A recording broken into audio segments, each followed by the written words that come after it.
Saviez-vous que votre cerveau peut traiter des millions de signaux chaque seconde? C'est une véritable usine à informations, plus puissante que n'importe quel ordinateur. Le cerveau, cet organe fascinant, est responsable de tout ce que nous faisons. Penser, ressentir, bouger, parler, aimer, rêver. C'est le siège de notre conscience, de notre personnalité, de nos souvenirs.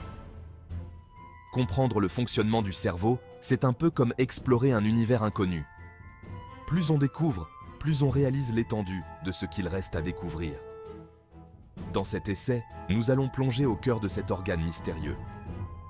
Nous allons explorer ses différentes parties, découvrir comment il apprend et mémorise, et s'attaquer aux mystères qui entourent encore la conscience, les rêves et l'intuition. Embarquez avec moi pour un voyage fascinant à la découverte du cerveau humain.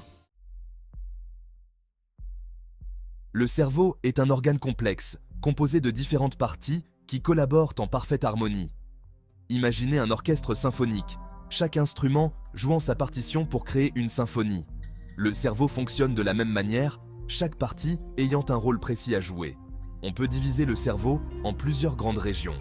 Le cortex, la partie la plus externe, est le siège de nos fonctions supérieures, comme le langage, la pensée abstraite ou la planification. Ensuite, on trouve le cervelet, responsable de la coordination des mouvements et de l'équilibre. Imaginez un funambule marchant sur un fil. C'est le cervelet qui lui permet de garder l'équilibre. Enfin, au cœur du cerveau, se trouve le tronc cérébral, qui contrôle les fonctions vitales comme la respiration, le rythme cardiaque et la pression artérielle. Le tronc cérébral est un peu comme le chef d'orchestre, veillant à ce que tous les instruments jouent en harmonie. Le cortex cérébral est la partie la plus externe du cerveau, celle que l'on voit en premier lorsqu'on observe une image du cerveau. C'est une surface plissée, parcourue de sillons et de circonvolutions, qui lui donne cet aspect caractéristique. Le cortex est divisé en deux hémisphères, droit et gauche, reliés entre eux par un faisceau de fibres nerveuses appelé le corps calleux. Chaque hémisphère contrôle le côté opposé du corps. L'hémisphère gauche contrôle le côté droit du corps, et vice-versa. Le cortex est responsable de nos fonctions cognitives supérieures, celles qui nous distinguent des autres animaux. C'est là que se trouvent les aires du langage, de la mémoire, du raisonnement, de la planification, de la prise de décision, de la créativité, etc. Chaque zone du cortex est spécialisée dans une fonction particulière. Par exemple, le lobe frontal, situé à l'avant du cerveau, est impliqué dans la planification, la maîtrise de soi et le comportement social. Le lobe pariétal, situé sur le dessus du cerveau, est responsable du traitement des informations sensorielles comme le toucher, la température et la douleur. Le lobe occipital, situé à l'arrière du cerveau, est dédié à la vision. Enfin, le lobe temporal, situé sur les côtés du cerveau, est impliqué dans l'audition, la mémoire et le langage. L'hippocampe est une petite structure en forme d'hippocampe située au cœur du cerveau. Son nom vient du grec hippocampos, qui signifie « cheval marin ». L'hippocampe joue un rôle crucial dans la formation de nouveaux souvenirs. Il agit comme un véritable chef d'orchestre, organisant les informations provenant des différentes parties du cerveau et les consolidant en souvenirs durables. Imaginez l'hippocampe comme un bibliothécaire qui range soigneusement les livres, les souvenirs, dans les étagères de la bibliothèque, le cortex. Grâce à l'hippocampe, nous pouvons nous souvenir de notre enfance, de nos vacances, des visages de nos proches, etc. Les personnes atteintes de la maladie d'Alzheimer, qui se caractérise par une perte de mémoire, présenteront souvent des lésions de l'hippocampe. C'est pourquoi il est si important de prendre soin de son cerveau tout au long de sa vie, en adoptant une alimentation saine, en faisant de l'exercice régulièrement et en stimulant ses capacités cognitives.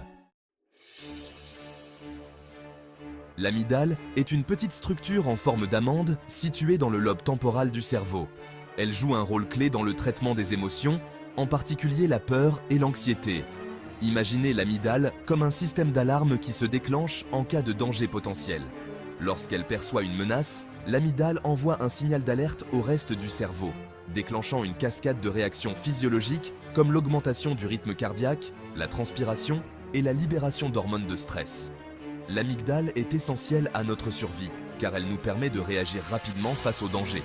Cependant, elle peut parfois réagir de manière excessive, provoquant des peurs irrationnelles ou des crises d'angoisse. C'est le cas chez les personnes souffrant de troubles anxieux, comme les phobies ou le trouble panique. Le cerveau est un organe en constante évolution. Tout au long de notre vie, il se modifie en fonction de nos expériences, de nos apprentissages et de notre environnement.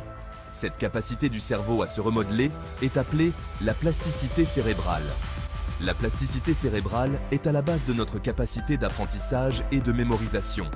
Lorsque nous apprenons quelque chose de nouveau, des connexions se créent entre les neurones, les cellules nerveuses qui composent notre cerveau.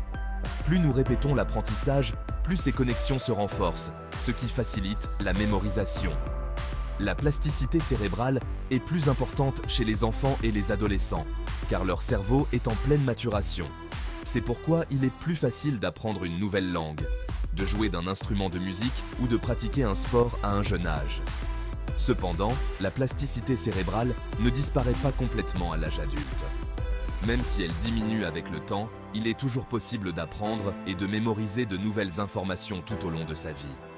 Il suffit de stimuler son cerveau régulièrement en pratiquant des activités intellectuellement stimulantes, comme la lecture, les jeux de société, les voyages, etc. La conscience est sans doute l'un des plus grands mystères du cerveau humain. C'est ce qui nous permet d'être conscients de nous-mêmes, de nos pensées, de nos émotions et du monde qui nous entoure. C'est ce qui fait de nous des êtres humains uniques. Malgré des décennies de recherche, les scientifiques ne parviennent toujours pas à expliquer comment la conscience émerge de l'activité électrique et chimique des neurones.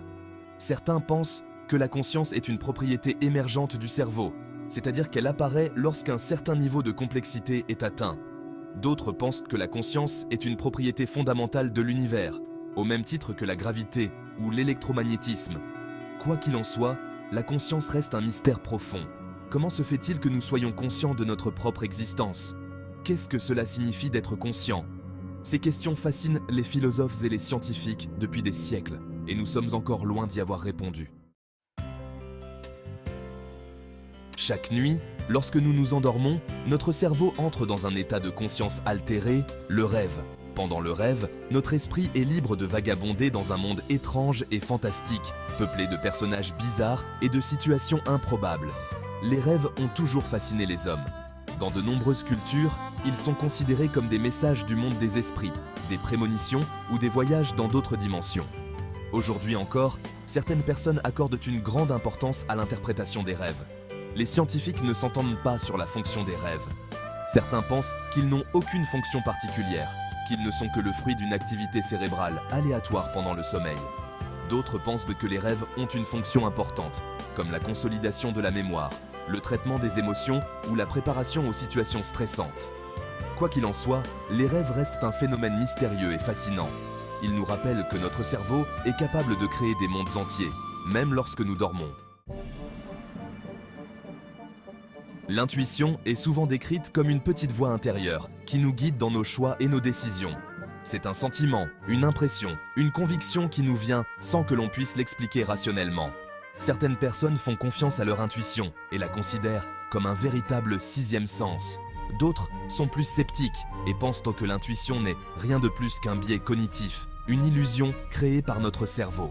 Les scientifiques ne savent pas exactement comment fonctionne l'intuition. Certains pensent qu'elle est le fruit de l'expérience et de l'apprentissage inconscient. Notre cerveau enregistre des informations et des schémas que nous ne percevons pas consciemment, et ces informations peuvent influencer nos intuitions. Quoi qu'il en soit, l'intuition reste un phénomène mystérieux et fascinant. Est-ce un véritable sixième sens, une capacité extrasensorielle, ou est-ce simplement le fruit de notre inconscient ? La question reste ouverte. La recherche sur le cerveau est un domaine en pleine expansion.